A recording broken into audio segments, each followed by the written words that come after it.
ഇടുക്കി അതിർത്തി വഴി ശബരിമലയിലേക്ക് കടന്നുവരുന്ന തീർത്ഥാടകരുടെ പ്രവാഹം തുടങ്ങി. തമിഴ്നാടുമായി അതിർത്തി പങ്കിടുന്ന ഇടുക്കിയിലെ 4 ചെക്ക് പോസ്റ്റുകളാണ്. ഇതിൽ കുമളി, കമ്പംമേട് ചെക്ക് പോസ്റ്റുകൾ കടന്നാണ് കൂടുതൽ തീർത്ഥാടകരെത്തുന്നത്. തമിഴ്നാട്, ആന്ധ്ര, കർണാടക എന്നിവിടങ്ങളിൽ നിന്നും ശബരിമലയിലേക്ക് ഏറ്റവും അധികം തീർത്ഥാടകർ കടന്നുപോകുന്നത് കേരള അതിർത്തിയിലെ കുമളി ചെക്ക് പോസ്റ്റ് വഴിയാണ്.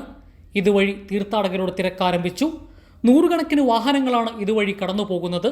പോലീസും വിവിധ ഡിപ്പാർട്ട്മെന്റുകളും തീർത്ഥാടകരുടെ സുരക്ഷിത യാത്രയ്ക്കായി ഒരുക്കങ്ങൾ പൂർത്തിയാക്കി. കേരള അതിർത്തിയിലെ പ്രധാനപ്പെട്ട ഒരു ചെക്ക് പോസ്റ്റാണ് കുമളി ചെക്ക് പോസ്റ്റ്.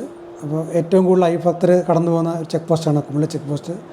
തമിഴ്നാട്, ആന്ധ്രാപ്രദേശ്, കർണാടക പ്രദേശങ്ങളിലെ അയ്യഭക്തരാണ് കൂടുതലും ഈ ചെക്ക് പോസ്റ്റ് വഴി കടന്നു പോകുന്നത്.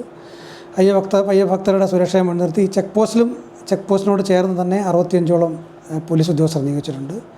അതുകൂടാതെ 50ഓളം SPOമാരെയും നിയോഗിച്ചിട്ടുണ്ട്. കുമളി അതിർത്തി മുതൽ വിവിധ മേഖലകളിലായി പോലീസ് ഉദ്യോഗസ്ഥരെ തീർത്ഥാടകരുടെ സുരക്ഷയ്ക്കായി നിയോഗിച്ചു.